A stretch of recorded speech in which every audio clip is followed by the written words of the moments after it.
Hello everyone. आज हम लोग मैकेनिक्स ऑफ सॉलिड में मॉड्यूल 2 का क्वेश्चन करेंगे। मॉड्यूल 2 में जो है आपका यूनिट थर्ड, चैप्टर का नाम है application of fundamental of statics.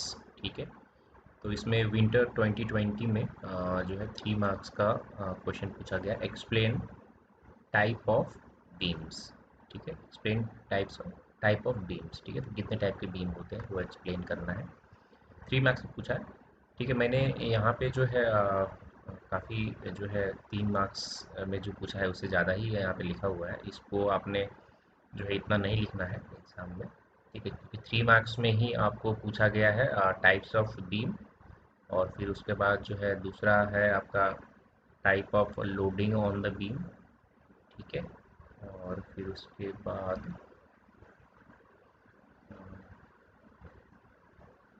इसमें इसमें आपको दो टाइप के है ना, 1 पॉइंट मतलब 1.5 मार्क्स का जो है दोनों पूछा है। ठीक है, type of load on beam और टाइप ऑफ बीम। ठीक है, दो जो है वो पूछा है। तो 1.5 मार्क्स का है। तो आपको क्या है, इसमें सिर्फ एक्सप्लेन छोटा सा जो है करना है, ज़्यादा इसमें लिखना नहीं है, 3 मार्क्स का ही है। तो टाइप ऑफ बीम में जो है पहला है simply supported beam. Simply supported beam में क्या होता है कि ये दोनों तरफ सपोर्टेड होता है। ठीक है, जैसे यहाँ पे एक देख सकते हैं, ये अगर टाइप ऑफ सपोर्ट अगर आप लोगों ने पढ़ा होगा तो ये कौन सा सपोर्ट है, ये हिंज सपोर्ट है।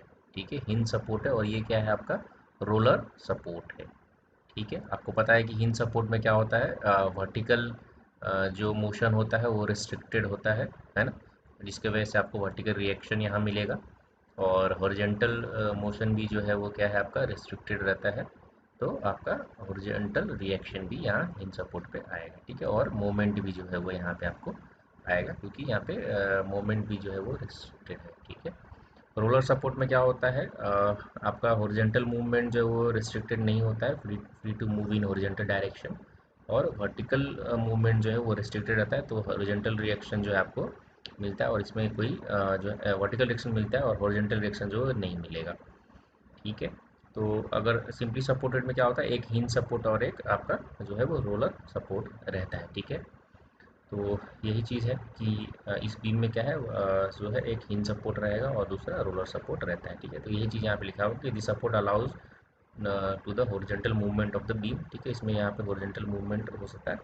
ठीक है, क्योंकि अगर स्टील का जो है बीम है, ठीक है, तो वो क्या है, या मेटल का बोल सकते हैं, तो वो क्या है, एक्सपैंड हो सकता है ना, गर्मी के दिनों में, और विंटर में जो है वो कॉन्ट्रैक्ट हो सकता है। तो इसके लिए हल्का सा जो है जो मूवमेंट जो है वो अलाउ करते हैं। ठीक है, this type of beam undergoes both shear stress and bending moment. ठीक है, शियर स्ट्रेस और बेंडिंग मोमेंट दोनों इसमें रहता है। ठीक है, यहाँ पे जो है आपको कोई भी आपका जो है वो बेंडिंग मोमेंट जो है इस वाले में भी आपको जो है वो क्या है, रेस्ट्रिक्टेड रहेगा। यहाँ पे बेंडिंग मोमेंट और वर्टिकल मूवमेंट रेस्ट्रिक्टेड रहेगा, हॉरिजॉन्टल मूवमेंट जो है वो रेस्ट्रिक्टेड नहीं रहेगा। ठीक है, दूसरा टाइप ऑफ बीम है कंटिन्यूअस बीम। कंटिन्यूअस बीम जो है सिंपली सपोर्टेड बीम की तरह ही होता है, लेकिन दो से ज़्यादा सपोर्ट होता है। ठीक है, तो इतना ही आप छोटा छोटा डेफिनेशन लिखिए और फिगर जरूर बनाएं। ठीक है, तो आपको मार्क्स जो है वो मिल जाएगा। कंटिन्यूअस बीम में जो है आपको यहाँ पे दे सकते हैं, एक हिंज सपोर्ट है और मोर देन वन जो है वो आपको रोलर सपोर्ट है। ठीक है, तो ऐसा रहता है। दूसरा है over hanging beam. Over hanging beam में क्या होगा, जो बीम जो है वो एक्स्ट्रा निकला हुआ रहेगा, जैसे ऐसे है यहाँ पे। ठीक है, ओवर हैंगिंग बीम में भी जो है एक से ज़्यादा सपोर्ट रहता है। ठीक है, या फिर जो है आपको यहाँ पे देखिए हिंज सपोर्ट है, यहाँ रोलर है, यहाँ रोलर, और इधर में क्या है, ये ओवर हैंगिंग एक्स्ट्रा जो है बीम बाहर निकला हुआ है। ठीक है, तो it is combination of simply supported and cantilever beam on one or both of end overhang of this beam. This beam is supported by roller support between two ends. This type of beam has heritage properties of cantilever and simply supported beam. तो ऐसा भी हो सकता है कि ये जो है इधर से भी इधर से निकला हो, तो जो है डबल ओवरहैंग हो जाएगा, या जो अभी सिंगल ओवरहैंग है। ठीक है, दूसरा है कैंटिलीवर बीम। कैंटिलीवर बीम में क्या होता है, एक एंड जो है वो फ्री रहता है, इस पर कोई सपोर्ट नहीं रहेगा, और दूसरा जो है वो आपका फिक्स्ड रहता है। जैसे मान लीजिए दीवार में आपने एक रॉड अंदर डाल दिया, तो दैट इज कैंटिलीवर बीम, ये जो फिक्स्ड हो जाएगा। तो इसमें जो सपोर्ट हो, इस सपोर्ट में, इस टाइप के सपोर्ट में रिएक्शन जो है वो आपको वर्टिकल मूवमेंट जो है वो रिस्ट्रिक्टेड रहता है, हॉरिजॉन्टल मूवमेंट भी रिस्ट्रिक्टेड रहता है, और आपका जो है एंगुलर जो मूवमेंट जो है वो भी आपका क्या होता है, वो रिस्ट्रिक्टेड रहता है। ठीक है, तो यहाँ पे आपको इस पे भी जो है आपको मूवमेंट जो है वो इस पे भी जो कैंटिलीवर बीम में आपको इधर मिलता है। ठीक है,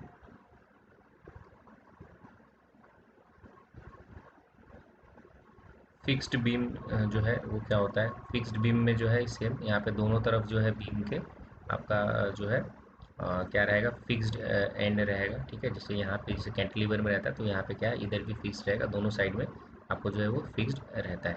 ठीक है, तो फिक्स्ड बीम जो है का जो जो रिएक्शन निकालना होता है, अगर रिएक्शन निकालना हो हमको दोनों एंड पे, तो आप जो है स्टैटिक इक्विलिब्रियम के कंडीशन से नहीं निकाल सकते। अगर आपको ये बात तो लिखना नहीं है, लेकिन मैं डिस्कस कर रहा हूँ कि फिक्स्ड बीम में क्या है, आपको स्टैटिक इक्विलिब्रियम का इक्वेशन जो है वो सफिशिएंट नहीं है रिएक्शन कैलकुलेट करने के लिए। जैसे सब स्टैटिक इक्विलिब्रियम का इक्वेशन क्या है, summation of F X equal to zero, summation of F Y equal to zero and moment about any point is equal to zero.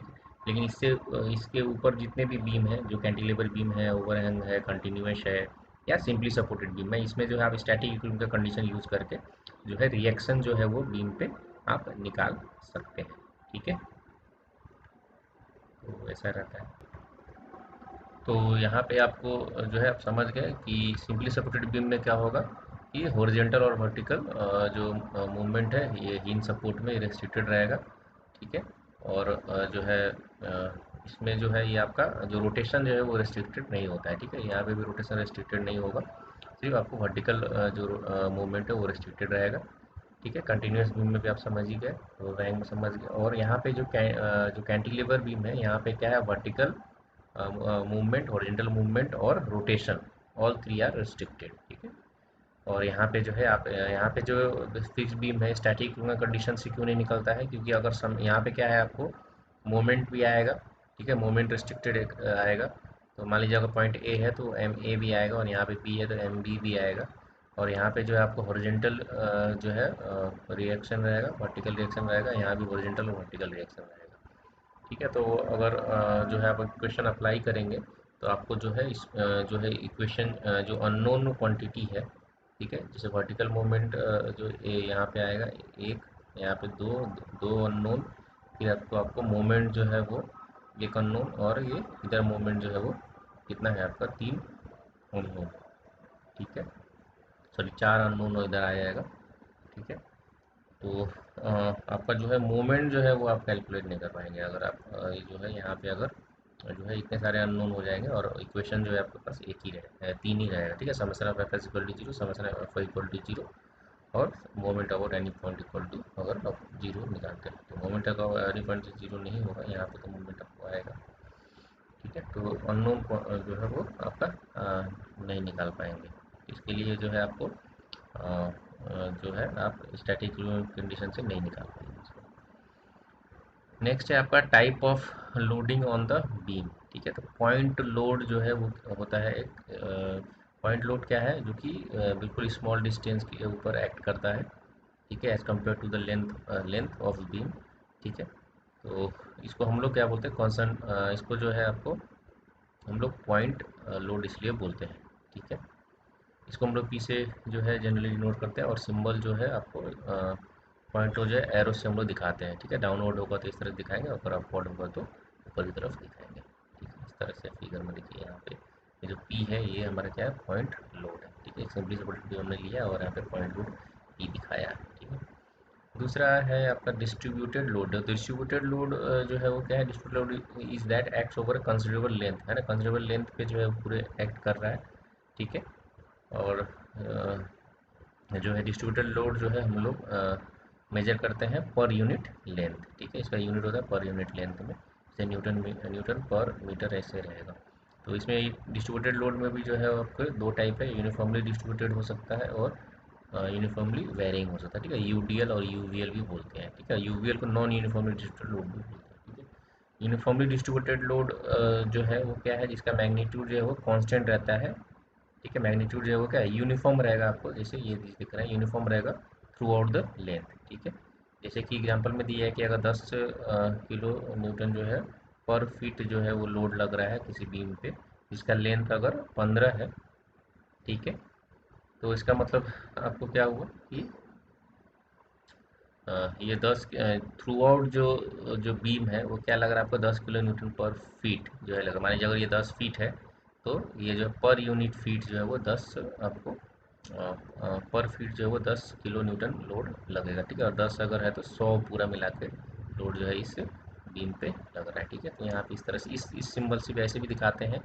ठीक है, ऐसे एरो से इस तरह से इक्वली करके दिखाते हैं, या फिर ऐसे गोल करके भी दिखाते हैं। आपने लोड अगर देखा होगा यूनिफॉर्मली डिस्ट्रीब्यूटेड को, तो ऐसे भी स्प्रिंग जैसा जो है वो इस तरह से भी लोड दिखाते हैं।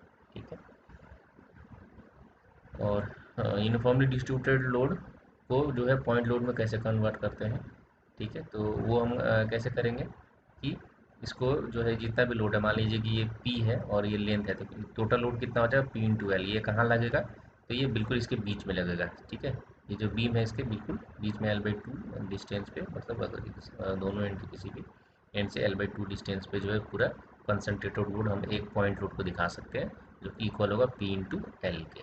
ठीक है, मान लीजिए अगर 10 किलो न्यूटन पर मीटर दिखाया है और ये 10 मीटर दिखाया है, तो यहाँ पे कितना हो जाएगा 100 जो है किलो न्यूटन जो है वो लोड यहाँ पे हम लोग मिडल ऑफ द बीम पे दिखा देंगे। ठीक है, तो ये इस तरह से कर सकते हैं। यूनिफॉर्मली वैरिंग लोड क्या है, जो कि आपको लेंथ के जो है वैरी करता है along the length at constant rate. ठीक है, तो इसमें भी दो टाइप के हैं, ट्रायंगुलर लोड और ट्रापेजोइडल लोड। तो ये जो है ये ट्रायंगुलर लोड है। यहाँ पे देखिए, यहाँ जीरो से स्टार्ट हो रहा है और धीरे धीरे वो एक कांस्टेंट रेट पे इंक्रीज हो रहा है, और यहाँ पे जो है फाइनली यहाँ पे जो है P0 इसका लोड है। अगर इस लोड को अगर कैलकुलेट करना है और कहाँ लगेगा, ये जो राइट एंगल एंड है, ये ट्रायंगल बना हुआ है राइट एंगल ट्रायंगल, तो ये जो एंगल है राइट एंगल एंड है। ठीक है, इससे जो है आपको ये जो बेस है, मान लीजिए L लेंथ है, तो इससे जो है L/3 डिस्टेंस पे आपको जो है वो लोड लगेगा। L/3 B से L/3 डिस्टेंस पे आपको लगेगा, या फिर A से 2L/3 डिस्टेंस पे वो लगेगा। और कितना हो जाएगा वो, तो जो ट्रायंगल है इसका एरिया कितना हो जाएगा 1/2 into base into height. Base कितना है 1/2 इंटू बेस कितना है L, और हाइट कितना है P0, तो 1/2 L इंटू P0 है ना। P0 L/2 जो होगा वो लोड होगा कहाँ पे होगा, तो ये B से L/3 डिस्टेंस पे जो है यहाँ पे इसको पॉइंट लोड में हम कन्वर्ट करके दिखा सकते हैं। ठीक है, ट्रेपेजोइडल लोड क्या होता है, तो ये कॉम्बिनेशन होता है एक्चुअली। ट्रेपेजोइडल लोड क्या है, जैसे मान लीजिए अगर ये P1 यहाँ पे लग रहा है इस एंड पे, और यहाँ पे P2 लग रहा है, तो P1 के इक्वल जो है यहाँ पे हम एक लाइन ड्रॉ कर देंगे और यहाँ तक लाएंगे। अब देखेंगे कि P1 क्या होगा, यूडीएल हो गया, और उसके ऊपर जो है वो आपको यूवीएल आपका जो है वो हो जाएगा। ठीक है, कॉम्बिनेशन है uniformly distributed load triangular load. ठीक है, तो इसको भी जब आप न्यूमेरिकल करेंगे तो इसको कन्वर्ट कर सकते हैं। तो इतना लंबा नहीं, 3 मार्क्स का है तो इतना लंबा ज़्यादा लिखने का जरूरत नहीं है, सिर्फ टाइम बता दीजिए, थोड़ा थोड़ा एक्सप्लेन कर दीजिए। ठीक है, कपल लोड लोड जो है वो क्या होता है। ठीक है, तो कपल लोड जो है वो क्या है, अगर दो इक्वल और अपोजिट फोर्स अगर जो है इक्वल स्पैन पे जो है वो अगर लगता है, तो वो कपल लोड जो है वो क्रिएट करता है।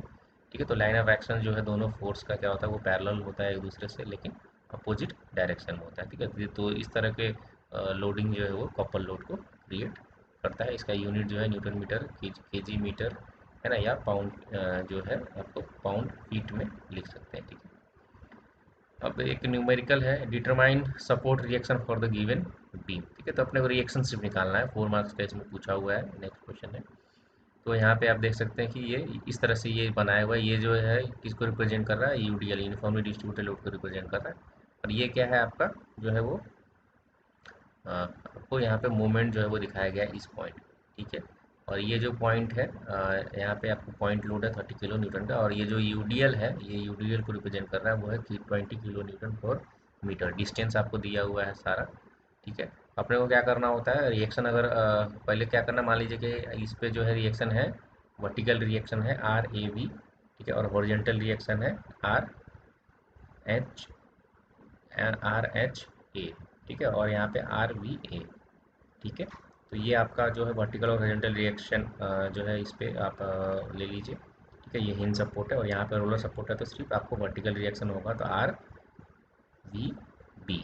ठीक है, वो ले लीजिए। तो आप क्या करिए, पॉइंट मोमेंट जो है आपका ए के अबाउट जो है, क्योंकि हिंज सपोर्ट है तो आपको मोमेंट अबाउट ए जो है वो that will be equal to zero in for the equilibrium condition. तो हम पुट करेंगे, और हम लोग एंटी क्लॉकवाइज मूवमेंट को जो है वो पॉजिटिव लेंगे, क्लॉकवाइज को नेगेटिव लेंगे। ठीक है, तो यहाँ पे मान लीजिए कि RVV लग रहा है, तो अगर मोमेंट हम कैलकुलेट करने जाए तो RVB मल्टीप्लाइड बाई ये डिस्टेंस कितना है 1.5 प्लस 3 प्लस 1.3, तो यहाँ पे हमने RVV इन मल्टीप्लाइड बाई ये डिस्टेंस, क्योंकि फोर्स इंटू परपेंडिकुलर डिस्टेंस के परपेंडिकुलर डिस्टेंस हमारा ये है। फिर उसके बाद क्योंकि ये जो ऊपर की तरफ लग रहा है, तो ये हमारा क्या हो रहा है कि हमने अज्यूम किया है कि ऊपर की तरफ लग रहा है, तो ये एंटी क्लॉकवाइज मूवमेंट क्रिएट करेगा पॉइंट ए के अबाउट, तो हमने यहाँ पे पॉजिटिव इसको लिया है। ठीक है, ये जो है ये क्लॉकवाइज मूवमेंट है, तो यहाँ पे डायरेक्ट हम लोग -10 लिख देंगे। अब जो है यूडीएल की वजह से, तो यूडीएल कितना है आपका 20 किलोमीटर पर मीटर है। अब ये कितना मीटर है, 6 मीटर है, 20 इंटू 6 कर लेंगे तो ठीक है। और ये कहाँ पे लगेगा, ये तो लोड हो गया, और जो कहाँ पे लगेगा तो ए से ये पूरा बीम कितना है, आप देख सकते हैं कि पूरे बीम पे लगा हुआ, तो 6 मीटर का बीम है, तो ए से 3 मीटर के डिस्टेंस पे होगा। 20 इंटू 6 हो गया लोड, है ना, पॉइंट लोड में कन्वर्ट किया, इंटू डिस्टेंस कितना हो गया 3। ठीक है, फिर माइनस, और ये 30 किलोमीटर नीचे की तरफ लग रहा है, तो ये भी क्लॉकवाइज मूवमेंट ही प्रोड्यूस कर रहा है। ठीक है, तो 30 इंटू डिस्टेंस कितना है 1.5, तो हमने यहाँ पे पुट के लिए इक्वल टू 0 कर दिया। तो यहाँ पे आर वी वी जो है वो आ जाएगा, कैलकुलेशन आपको चेक कर लेंगे। ये 6 है, यहाँ पे ये 6 आएगा नीचे, और ये 10 है, 10 प्लस ये कितना 20 इंटू 6 इज 120, 120 इंटू 3 इज 360 माइ, और ये जो है प्लस सब उधर राइट हैंड साइड में चला गया, 30 इंटू 1.5 इज 45, तो ये आ गया 415 डिवाइडेड बाई 6, 6 है ना, और ये जो है कैलकुलेट करेंगे तो इतना आ रहा है। ठीक है, किलोमीटर। अब आपको पता है कि अब अपने को आर वी भी तो आ गया। अब summation of forces in Y direction, है ना, अपवर्ड को पॉजिटिव लेंगे, डाउनवर्ड को नेगेटिव लेंगे, तो पॉजिटिव यहाँ पे आप यहाँ से देखेंगे तो आर वी ए, ठीक है, फिर इसका इधर आए तो नीचे की तरफ था -30, और ये कितना था 20 इंटू 6, जो कि नीचे की तरफ ही लगेगा, है ना। और ये जो है ये तो फोर्स नहीं है, तो सारे फोर्सेज लिखने थे, तो ये है ऊपर की तरफ हमने एज्यूम किया है, तो आर बी। ठीक है, हमने आर बी लिख दिया है यहाँ पे। ठीक है, चलेगा, तो आर बी इक्वल टू 0, तो ये अब आर इसको सॉल्व करेंगे। ठीक है, ये आर बी यही है, आर वी वी है, इसको यही है आर वी वी, और यहाँ पे वी छूट गया। ठीक है, तो यहाँ पे लिख लेंगे और वी की वैल्यू पुट करेंगे, तो आपको आ जाएगा 80.84, तो यही रिएक्शन निकालना था। ठीक है, और समेशन ऑफ जब एफ एक्स करेंगे तो एक ही ओरिजेंटल फोर्स यहाँ पे अगर रिएक्शन है आर एच ए, तो यहाँ पे आप देख रहे हैं कोई भी ओरिजेंटल फोर्स है नहीं, तो रिएक्शन ओरिजेंटल रिएक्शन जो है पॉइंट ए पे क्या हो जाएगा, 0 हो जाएगा, तो ये आपको 0 आ गया। ठीक है, तो ये 4 मार्क्स का था। नेक्स्ट क्वेश्चन है, simply supported beam 10 metre long carries 3 point loads of 100 kilometre, 150 kilometre and 200 kilometre at 3 metre, 5 metre and 8 metre from left support. Draw shear force and bending moment diagram for the beam. ठीक है, सबसे पहले तो आपको reaction निकालना होगा, तो पहले बीम आपको बना लेना है। यहाँ पे मैंने जो है ये बीम ड्रॉ किया है। ठीक है, तो यहाँ पे बीम जो है वो कितना 10 मीटर बीम बनाना था, और लेफ्ट एंड से मान लीजिए अगर ये है आपका लेफ्ट एंड, तो इससे लेफ्ट एंड पे बोला है 3 मीटर पे 100 किलो न्यूटन है, और फिर उसके बाद 5 मीटर पे 150 है, और 8 मीटर पे 200 है। ठीक है, तो यहाँ पे हमने वही किया है, 10 मीटर का है, 3 पॉइंट लोड है, 10 किलोमीटर, 150 और 200 at 3 metre, 5 metre and 8 metre from left support. ठीक है, तो यही चीज़ हमने यहाँ पे ड्रॉ कर दिया है। ठीक है, अब हमको रिएक्शन कैलकुलेट करना है, जैसे हमने ऊपर के सवाल में किया था। ठीक है, तो अपने को मोमेंट जो है अबाउट ए निकालना है, तो यहाँ पे रिएक्शन मैंने लिख दिया है यहाँ पे फिगर में, इधर रिएक्शन लिखा है। ठीक है, तो यहाँ पे रिएक्शन जो है हम सारा जो है मैंने यहाँ पे कैलकुलेट किया है। ठीक है, R V E multiplied by ये डिस्टेंस 2 + 3 + 2 + 3। ठीक है, यहाँ पे आप देख सकते हैं this is the distance, whole distance 2 + 3 + 2 + 3। ठीक है, तो R V E multiplied by this distance is 10। फिर उसके बाद जो है मोमेंट अबाउट ए, तो इसके वजह से नहीं, ये तो इसकी वजह से एंटी क्लॉकवाइज है तो पॉजिटिव लिया, इन तीनों की वजह से क्लॉकवाइज होगा तो माइनस में हो जाएगा सर। 200 मल्टीप्लाइड बाई कितना डिस्टेंस है ये 8, फिर 150 मल्टीप्लाइड बाई कितना डिस्टेंस है 5, और 100 मल्टीप्लाइड बाई ये डिस्टेंस है 3। ठीक है, मोमेंट निकालने सबको आता है, तो ये लिख लिया हमने यहाँ पे सारा मोमेंट की वैल्यू, और आर वी इक्वल टू ये सॉल्व करेंगे तो आर वी ई आ जाएगा। ठीक है, अब आर वी ई तो आ गया, अब समेशन ऑफ एफ आई करना है, तो आर वी ए पॉजिटिव ऊपर की तरफ था, और बाकी तीनों फोर्सेज जो नीचे की तरफ है तो नेगेटिव ले लिया, और ये ऊपर की तरफ है इक्वल टू 0 कर लेना है, तो इक्वल टू 0 करके यहाँ पे सारी वैल्यू जो है वो हम पुट करेंगे। आर वी ई यहाँ पे दिया ही हुआ है, पुट करेंगे तो ये आर वी ए आ जाएगा 185 किलो न्यूटन। ठीक है, उसी तरह से हॉरिजॉन्टल जो है कोई फोर्स है नहीं, तो यहाँ पे हॉरिजॉन्टल रिएक्शन भी क्या हो जाएगा आर एच ए, है ना, horizontal reaction at point A भी 0 हो जाएगा। ठीक है, तो हमने सारा रिएक्शन जो है वो कैलकुलेट कर लिया है, तो अभी क्या करना, आप बोला है शियर फोर्स आप ड्रॉ करिए। ठीक है, तो आपको जो अपवर्ड अगर राइट हैंड साइड में जो है, अगर मान लो इधर से शुरू करते हैं, तो अगर यहाँ पे अगर हमने एक एक्स एक्स एक्स सेक्शन बनाया हुआ है, तो राइट हैंड साइड में जब भी जो अपवर्ड फोर्स होगा उसको हम पॉजिटिव लेते हैं। ठीक है, या नेगेटिव लेते हैं, तो यहाँ पे हमको आर वी कितना आया था 265 था, तो ये हमने नेगेटिव में 265 दिखाया। तो यहाँ तक जो होगा कैसे कैलकुलेट करते हैं shear force, right hand side में जितना भी आपका अलजेब्राइक सम होगा फोर्सेज का, उसको हम कर लेंगे। ठीक है, अपवर्ड जो है राइट हैंड साइड में नेगेटिव होगा, और डाउनवर्ड जो है वो पॉजिटिव हो जाएगा। ठीक है, तो हम एक्स एक्सिस मान लो यहाँ पे एक्स एक्स सेक्शन यहाँ लिया, अपवर्ड की तरफ है तो ये नेगेटिव है। तो यहाँ जितना दूर यहाँ तक जा रहे हैं डी से लेकर ई के बीच में कितना लोड है, वो 265 ही है ना। तो यहाँ पे 265 हमने यहाँ पे दिखाया नेगेटिव, ठीक है। और यहाँ पे इतना जो है ई डी तक आए तो वो 265 ही हुआ, ठीक है। जैसे ही डी पे आए तो क्या हुआ, 200 नीचे की तरफ लग रहा है। अगर मान लीजिए कि सेक्शन अगर यहाँ पे हमने थोड़ा सा इधर डी से थोड़ा सा इधर लिया, तो आप देख सकते हैं कि ये है नेगेटिव और ये है 200 पॉजिटिव। तो उसमें क्या है, 200 ऐड कर देंगे तो ये 65 पे आ जाएगा, क्योंकि ये नेगेटिव में था, इसमें 200 ऐड हो गया, ठीक है। तो ये 65 पे आ गया। और उसके बाद जितना आप जो है इधर जाएंगे, डी से इधर सी से पहले तक जो आप देखेंगे कि कितना है, 65 ही है, क्योंकि ऊपर है 265, ये है 200, तो -65 ही है। -65 जो है पॉइंट सी तक हो गया। जैसे ही पॉइंट सी पे आएंगे 150 उसमें ऐड हो जाएगा, तो -65 प्लस 150 करेंगे तो कितना आएगा, 85। तो यहाँ पे ऊपर की तरफ पॉजिटिव चला जाएगा, ठीक है। यहाँ पे साइन चेंज हो गया शेयर फोर्स का, तो यहाँ पे 85 आ गया। फिर उसके जैसे से आगे बढ़ेंगे, ठीक है। अपने को क्या करना है, अपवर्ड फोर्स को नेगेटिव और डाउनवर्ड फोर्स को पॉजिटिव लेना है और उसे ऐड करते हुए सबको जोड़ते हुए जाना है, अलजेब्रा सम करते जाना है, ठीक है। तो यहाँ तक जैसे आएंगे तो यहाँ पे आएंगे तो 85, यहाँ तक बी से जस्ट पहले तो 85 है, जैसे बी पे आएंगे तो 100 ऐड हो जाएगा, तो ये 185 ऊपर चला जाएगा। तो इसे जैसे जैसे नीचे आएंगे यहाँ पे तो ये 100 और 85 यहाँ पे आएगा। और फिर जैसे ही आर वी ए पे आएंगे ये नीचे की तरफ ऐसे हो जाएगा, ठीक है। आर बी ए पे वैसे भी 185 था। इधर से भी आप करेंगे तो वही चीज़ होगा, अगर ए से भी स्टार्ट करें, ठीक है, तो सेम चीज़ है कि यहाँ आर बी ए जो है, यहाँ पे जब सेक्शन ड्रॉ करते हैं तो एक्स एक्स सेक्शन ड्रॉ करिए, मान लीजिए ए और बी के बीच में। तो लेफ्ट हैंड साइड वाले फोर्सेज अगर अपवर्ड डायरेक्शन में है तो उसको पॉजिटिव लेते हैं, डाउनवर्ड को नेगेटिव लेते हैं। तो मान लो कि 185 था, यहाँ पे हमने पॉजिटिव लिया, 185 यहाँ पे दिखाया।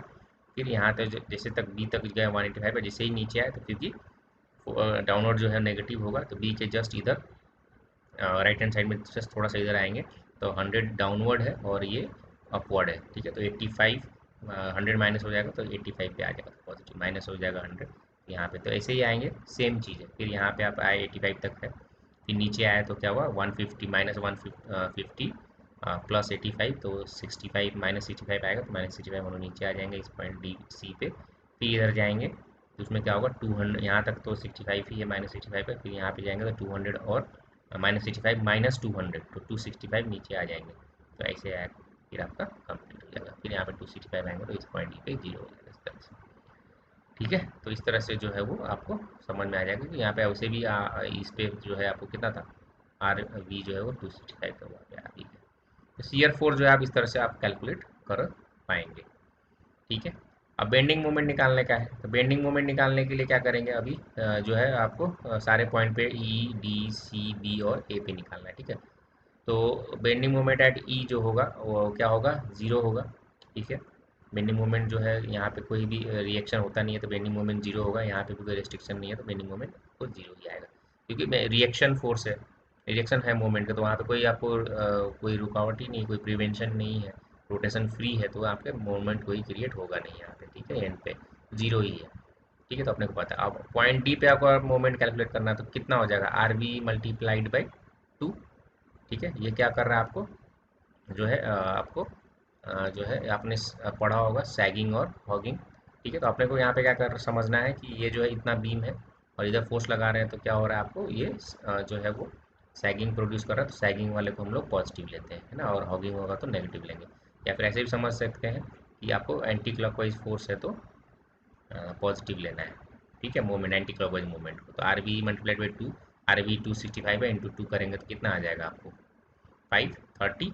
तो ये पॉजिटिव है और ये क्या होगा, लीनियर होगा, क्योंकि फोर्स इनटू जो डिस्टेंस है वो एक्स अगर डिस्टेंस मान लेते हैं तो ये लीनियर जो है वो ये लाइन जो है वो लीनियर आएगा, ठीक है। उसी तरह फिर बेंडिंग मोमेंट एट सी निकालिए। बेंडिंग मोमेंट एट सी देखिए मैंने यहाँ पे नीचे कैलकुलेट करा है, इसमें bending moment at C 265 multiplied by, क्योंकि सी का जो डिस्टेंस है ई से वो कितना है, 5 है, तो 265 मल्टीप्लाइड बाई 5 किया है।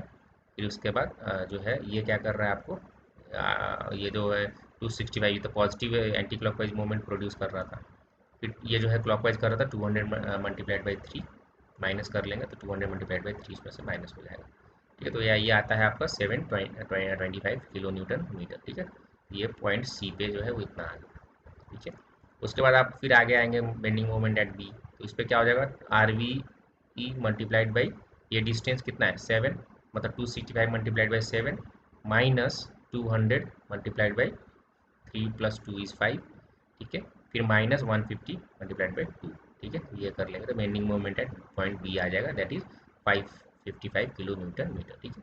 फिर बेंडिंग मोमेंट एट ए जो है वो भी आपका क्या आ जाएगा, जीरो आ जाएगा आपका। तो अगर कैलकुलेट भी करते हैं यहाँ पे इस पर, तो आप कैलकुलेट करेंगे तो ऑलरेडी जीरो आएगा ये, ठीक, करने की जरूरत है, डायरेक्ट जीरो लिख दीजिए, ठीक है। तो यहाँ पे आपको देख रहे हो कि सबसे ज़्यादा जो बेंडिंग मोमेंट आया, जहाँ पे साइन चेंज हो रहा है शियर फोर्स का, ठीक है, वहाँ पे जो है बेंडिंग मोमेंट जो है वो मैक्सिमम आता है, ठीक है। ये भी आपको समझे, पॉइंट ऑफ कॉन्टैक्ट भी बोलते हैं, जहाँ पे शियर फोर्स अपना साइन चेंज करता है, ठीक है। यहाँ पे आप देखिए साइन चेंज हो रहा है पॉइंट सी पे, ये पॉइंट सी है ना।